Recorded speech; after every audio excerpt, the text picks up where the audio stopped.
नमस्कार दोस्तों। बहुत इंटरेस्टिंग टॉपिक सुन के मज़ा आएगा। Mutual fund lords versus landlords. ऐसा टॉपिक आपको यूट्यूब पे नहीं मिलेगा, गूगल पे सर्च करने पे भी मिलेगा तो यही वीडियो मिलेगा। ठीक है, तो स्टार्ट करते हैं। ये क्यों बनाना पड़ा मैं ये बता रहा हूँ, क्योंकि अभी हाल ही में नैरेटिव बन रहा है अलग अलग चीज़ों से, ट्विटर के माध्यम से, सोशल मीडिया पे।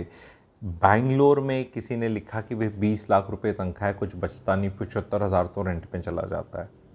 एक दर्द का विषय है, मैं भी एग्री करता हूँ। पर मैं ये पूछना चाहता हूँ, 3 4 5 साल से जब मेरे जैसा तो बताता ही था, जब ये बातें बोली जाती थी तो काउंटर क्या आता था? Fools make houses, wise man stay in them. Rental yield तो 3% ही होती है। अभी हाल ही में संजय कथोरिया जी, अक्षय श्रीवास्तव जी तो काफ़ी चेंज हो गए, ठीक है। अंकुर वारिकू जी का तो मेरे ख्याल ग्राफ अब वैसे जा रहा है। वो अब लास्ट वीडियो देखा था, वो 300 रुपये घंटे के हिसाब से रोल्स रॉयस कितने 126 साल में आएगी, ऐसे कुछ वीडियोस बनाते हैं वो। उनकी जो अब उनको बोलेंगे तो उनको क्यों ट्रोल करता है, मैं ट्रोल कर रहा हूँ, मैं इसलिए करना चाहता हूँ कि जब एक क्रिएटर एक लेवल पे पहुँच जाता है ना, भाई अपना कंटेंट खुद बनाओ। आई एम श्योर वो बहुत समझदार इंसान है, पर आप जब 20-25 साल के टीम मेंबर्स रख लोगे ना, 20 से 30 साल वाले, वो आपको ऐसा ही परोसेंगे। और आधी चीज़ें कट कॉपी पेस्ट भी होती हैं उसमें हमारे जैसों की। तो मैं उतना तो मेरा भी हक होता है बताने का, ठीक है इसमें। तो फिर आगे चलते हैं आगे चलते हैं, बात करते हैं। म्यूचुअल फंड में जो पैसे डाल रहे थे, 5-10-15 हज़ार की एसआईपी कर रहे थे, वही तो दुखी हो रहे हैं। क्योंकि जो दुखी हो रहे हैं, ऐसा थोड़ा ना कि ये पैसे नहीं कमाते या इनने सेविंग नहीं करी थी, ये दुखी रेंट देने में हो रहे हैं। तो रेंट देने में अगर कोई दुखी हो रहा है तो इसका मतलब ये है कि उसके पास घर नहीं है, नहीं तो वो लैंडलॉर्ड होता। तो ये म्यूचुअल फंड वर्सेस लैंडलॉर्ड्स हैं, इसके 4-5 पॉइंट बताने की कोशिश करूंगा, समझना। जो इटर्नल कैलकुलेशन होती है कि 3% रेंटल यील्ड होती है, कोई भी चीज़ जब परसेंटेज में बताई जाती है या यील्ड में बोली जाती है, चाहे डिविडेंड यील्ड हो, रेंटल यील्ड हो या कोई परसेंटेज हो, उसमें एक न्यूमरेटर होता है, एक डिनोमिनेटर होता है। तो साल का कितना किराया डिवाइडेड बाय प्रॉपर्टी की वैल्यू कितनी है। तो अगर 1 करोड़ की प्रॉपर्टी है और 3 लाख रुपए का किराया है, तो उसको बोलेंगे रेंटल यील्ड तो 3% है, और ब्याज तो 8.25% है अभी का, ठीक है। तो ये तो कोई फ़ायदा नहीं लेने का। फैक्ट ये रहता है कि कुछ जगह अगर आप मेरे से एसोसिएटेड हैं तो रेंटल यील्ड 6-6% वाली भी चीज़ें हैं। दूसरी चीज़ ये है कि 3 भी मान लें तो 3 कभी 6 नहीं होगी, नहीं 3 हमेशा 3 ही रहेगी, क्योंकि प्रॉपर्टी का रेट भी बढ़ जाएगा। पर अगर आपने प्रॉपर्टी ले ली पहले, तो सारा कन्फ्यूजन इसी लड़ाई का है। मैं ये कह रहा हूँ, अगर आपके हिसाब से 3% हमेशा रहती तो अब भी 3% है, तो रो किस ले रहे हो? नहीं, प्रॉपर्टी के दाम भी 4-5 साल में डबल हो गए, रेंट डबल से ज़्यादा हो गए। रोना ये है कि तनख्वाह 7% बढ़ती है, 7.5% बढ़ रही है और रेंट 10% बढ़ रहा है। लैंडलॉर्ड से एक नफ़रत वाला अभी वो बनाया जा रहा है। और मैं इसमें बताना चाह रहा हूँ कि ये गलत इसलिए है क्योंकि उन लैंडलॉर्ड्स भी इंडिया के ही लोग हैं। उनने अपनी सैक्रिफाइस किए एक्सपीरियंसेस, घूमना फिरना, बड़ी गाड़ी, वो जब आप सब वो काम कर रहे थे, you are living your life, those people were sacrificing. आप अब वो एंजॉय कर रहे हैं, तो उनके नाम का क्यों रो रहे हो? नहीं, ये तो गलत है। अभी अक्षय श्रीवास्तव जी ने लिखा, आपने कहीं ट्विटर हैंडल पे कहीं कुछ मैंने देखा था कि वो, खैर उनका एजेंडा तो दुबई में ले जाना है लोगों को, बोल बोल के कि यहाँ ट्रैफिक है वहाँ नहीं है। मैं उनको भी बोलना चाहता हूँ इस वीडियो के माध्यम से कि भाई ऐसे नहीं आते यार। वो दुबई में आने वाला तुम्हारा नहीं पड़ रहा वो यहाँ से तो हैंडल पड़ गया नहीं भागने वाला, वो यही फंसा पड़ा है। अगर उसमें आने का इतना होता तो यहाँ फंसा नहीं होता, ठीक है। नहीं आ सकते। कभी दुबई पे फिर वीडियो बनाऊंगा। गोवा के तो मैंने बता दिया, बचा दिया बहुत लोगों को। गोवा का तो क्लियर हो गया, एयरबीएनबी का क्लियर हो गया, अब मैं दुबई का भी कर दूंगा। अगर आप चाहते हैं तो बता देना, मैं दुबई का भी बता दूंगा। तो what the thing is that rental yield will always remain that, but the rents will keep increasing. People have really sacrificed a lot of things for few years and now they are comfortable, because once the rent doubles up and the salaries increase, then वो EMI उतनी नहीं pinch करती, because cash flow positive property बन जाती है। And then फिर लोग और प्रॉपर्टी बनाते हैं। जो भी इस साइकिल में जा चुके हैं लोग, उनने प्रॉपर्टियाँ खूब सारी बना ली हैं, फिर वो रिटर्न्स पे फोकस नहीं करते, वो नेटवर्थ पे करते हैं। अब ये चीज़ें इस वीडियो में नहीं समझ में आएंगी बहुत लोगों को, ये मैं पेड कोर्स में समझाता हूँ। मेरा रियल एस्टेट मेंटरिंग प्रोग्राम है, कंटिन्यूस लर्निंग प्रोग्राम है, उसमें आप अभी भी जुड़ सकते हैं।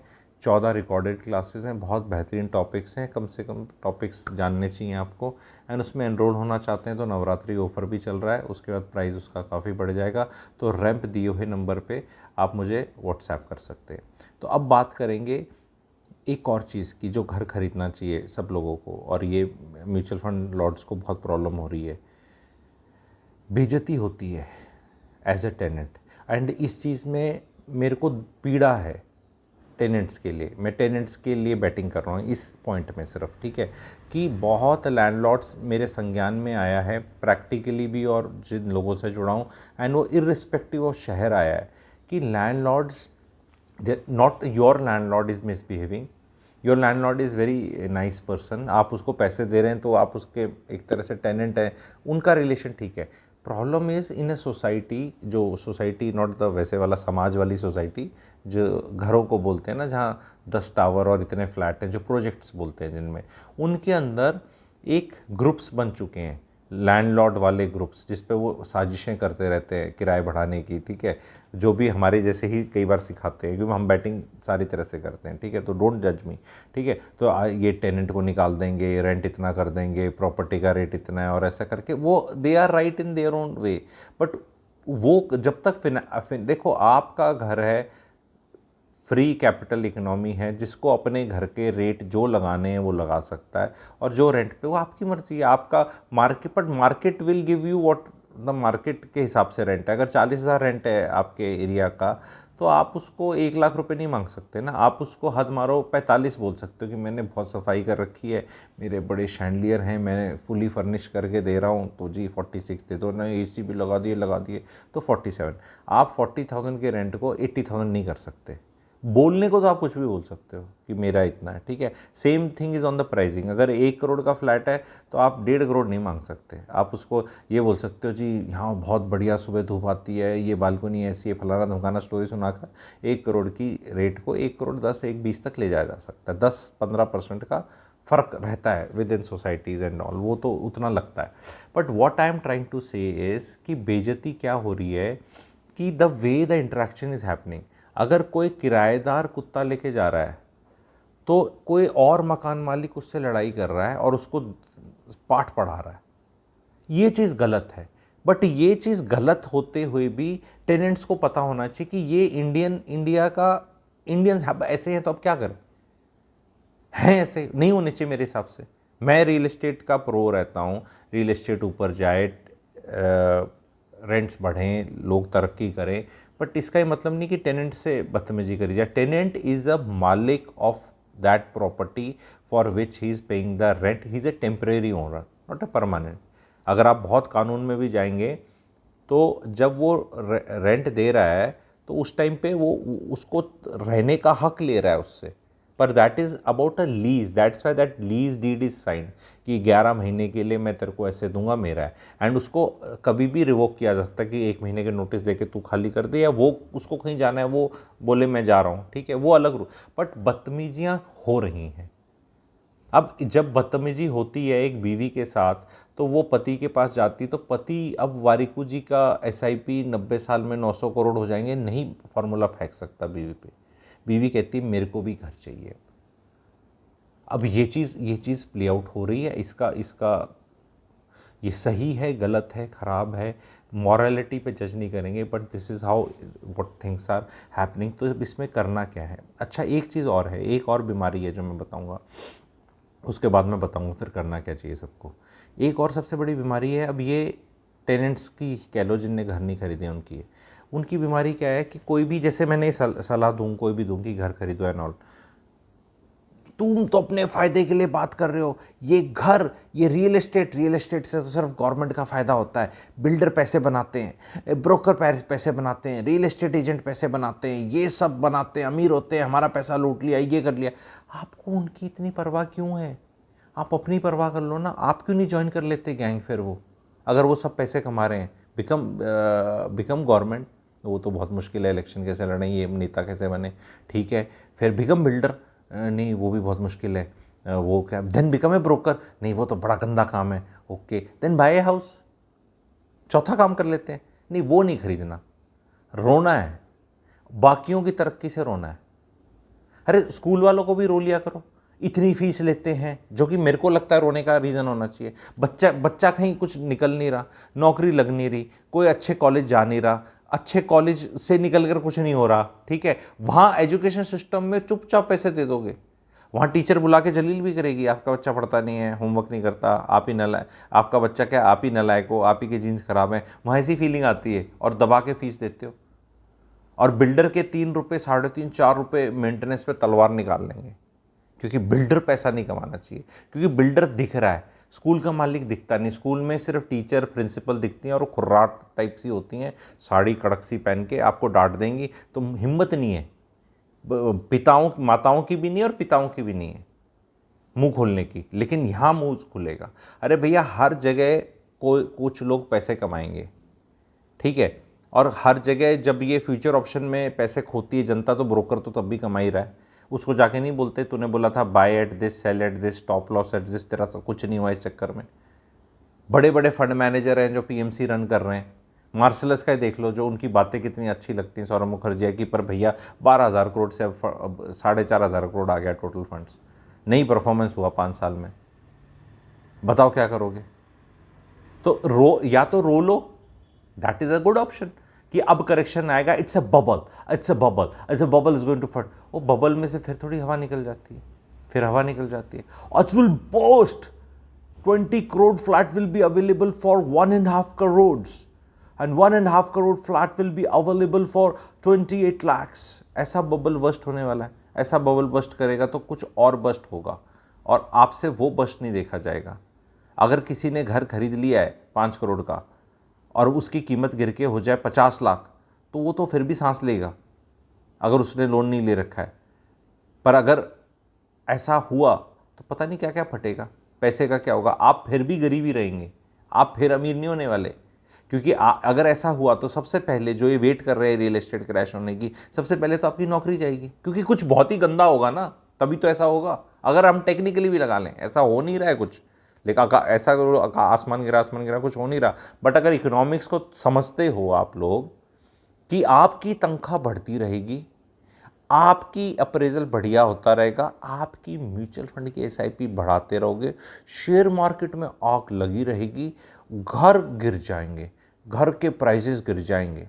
लोग अभी तक तो बातें कहा, अरे अभी तो म्यांमार में भूकंप आया, रीसेंसी बायस बहुत बढ़िया तरीके से सिखाता हूँ फाइनेंशियल विजडम कोर्स में, ज्वाइन कर लो जिसने नहीं किया, FW रीसेंसी बायस।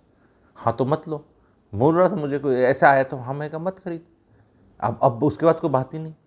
आज के दिन में मेरे को कई बार क्या आता है, लोग शादी नहीं करनी चाहिए मत कर, घर नहीं खरीदना चाहिए मत खरीद, अब बात ही नहीं उसके आगे। अब कि नहीं तू तो बताएगा ना, तो एक्चुअली तो करनी है शादी भी और घर भी लेना चाहिए, बट तुम बताओ हम घर क्यों खरीदें, क्यों बताए कोई फ्री में, आप घर क्यों खरीदो, क्यों बताए। Nobody is coming to rescue you. What you all need to do, especially the parents, is parents who are parents to 14, 15, 16, 17, 18-year-olds, please buy some flat for them. Oh, you can't buy it in your place, buy it in some other place जहाँ पे rental yield अच्छा है, because your children will not be able to buy, that is going to be the economic cycle. And if you are paying rent 40,000 rupees in a particular place, and your some property is getting you 28,000 rupees rent from somewhere else, still you are paying only 12,000 rent. That is the net. Sometimes we just cannot own properties where we stay, we just cannot. The only other solution is we should buy at the second best place, the third best place, the fourth best place, the fifth best place, whichever comes in our budget where the rental yield is high. And ये opportunities मैं लेकर आ रहा हूँ आप लोगों के लिए। आप लोगों को जो कमेंट सेक्शन में एक ग्रुप मिलेगा, अगर आप ऑलरेडी मेरे से किसी ग्रुप पे जुड़े नहीं है तो उस ग्रुप को ज्वाइन कर लें। प्रैक्टिकल अपॉर्चुनिटीज़ आ रही हैं, real estate is going to give good returns. Now the good returns की जो डेफिनेशन है that itself will change. अगर वो सोचता है 30% मिल जाएगा साल का, तो ऐसा कुछ नहीं मिलने वाला। 20 मिल जाएगा तो ये भी नहीं मिलने वाला। कितना मिलने वाला है, कैसे मिलने वाला है, कैसे अप्रोच करना है, एंड रिटर्न्स को चेज़ नहीं करना है और किस चीज़ को चेज़ करना है, वो भाइयों बहनों जुड़ना और समझना चाहते हैं तो रैम्प कोर्स ज्वाइन करें, REMP व्हाट्सएप करें, एंड कमेंट सेक्शन में दिए हुए ग्रुप को ज्वाइन करना चाहते हैं, फ्री वेबिनार्स भी अटेंड करना चाहते हैं, अपॉर्चुनिटीज़ को सुनना चाहते हैं, तो कृपया करके व्हाट्सएप करें एंड जुड़ें, एंड कमेंट सेक्शन के अंदर जो ग्रुप है उस पर जुड़ सकते हैं। एंड रोना बंद करें। एंड एक और पॉइंट पे ये हमेशा सवाल पूछा जाता है, I finish, who is buying, खरीद कौन रहा है, ये जवाब मैं दूंगा। दूसरा जवाब ये भी बहुत पूछा जाता है, अक्षर श्रीवास्तव जी लिखते हैं कि median salary of Mumbai is this and average price is this and it is इतने ईयर्स, तो व्हाट इज़ दिस, तो कौन खरीद रहा है भाई? अगर 30-40 साल है प्रॉपर्टी की कीमत आपकी एवरेज सैलरी के, तो खरीद कौन रहा है? तो वो जवाब भी मिलेगा, ताकि वो, अब ये थोड़ा सा पेड कंटेंट में से निकाल के बताना पड़ता है, बट विच इज़ ओके। थोड़ा सा तो टेस्ट आइसक्रीम वाला कराता ही है ना, वो बढ़िया महंगी आइसक्रीम खाने जाओ कहीं, तो ऐसे वाला तो टेस्ट कराएगा ना कि खा के देख अच्छी लगी, पैक करूँ, ठीक है। तो वो वाला वीडियो अगर आप चाहते हैं और सीखना चाहते हैं, तो ज्ञान की गठरी वहीं खोलूँगा जहाँ कदरदान है, तो वो गठरी खोलना, ये दोनों जवाब मिलेंगे आपको। जो मेरे रियल एस्टेट चैनल के लोग हैं यहाँ पे, जो आपको एंटी रियल एस्टेट नैरेटिव जहाँ से भी मिलता है, कमेंट सेक्शन पे लिख दिया करो, उसका जवाबी हमला हो जाएगा। क्योंकि उनको कोई जवाब देता नहीं ना, वो वहाँ पे अपना कह के निकल लेते हैं, वो अपने जैसे जोड़ लेते हैं, बाकी लोग वंडर करते रहते हैं और वो हो जाते हैं। And I am an equity guy, ये भी बता रहा हूँ, मेरे को तो इक्विटी बहुत पसंद है, मैं तो हरियाणा वाला हूँ, रसगुल्ले भी खाते हैं हम, गुलाब जामुन भी खाते हैं हम, तो खीर भी खाते हैं, हम नहीं बोलते कि नहीं ये अच्छा है मैं तो एक का खाऊंगा, सब खाएंगे। Equity is also very good, excellent, mutual fund is also, everything is good, किसने मना किया है? बट पता चलना चाहिए ना कि कब कौन सी कैसे क्या कहाँ कैसे करनी है। तो कमेंट सेक्शन में ज़रूर लिखें जो आपके सवाल हैं, और जो ऐसे हैं ना कि जो रियल एस्टेट बबल फटेगा, तो वो फटा तो और भी बहुत कुछ फटेगा, ठीक है, ये याद रख लेना, ठीक है। वो फटेगा तो बहुत कुछ फटेगा। सबसे पहले तो आपकी नौकरी जाएगी, घर पे बैठोगे अगर ऐसा हुआ तो, क्योंकि वो चेन रिएक्शन स्टार्ट हो जाएगा। ऐसा क्या है कि आपकी बची रहेगी और बाकी फट जाएगा, तो ना ही फटे तो अच्छा है। तो हमारे जैसे भी वो कोशिश करते हैं। अभी डीएलएफ के जो बॉस हैं उनने भी कुछ अच्छी बात कही है, तो वो वाले पे भी वीडियो बता दूंगा। ये वाला यहाँ तक बंद करता हूँ। चैनल को सब्सक्राइब कर लें, लाइक कर लें, चैनल की मेंबरशिप भी ले सकते हैं, एंड उस पर बहुत कंटेंट, पेड कंटेंट भी डला हुआ है, उसको देख सकते हैं। Thank you very much.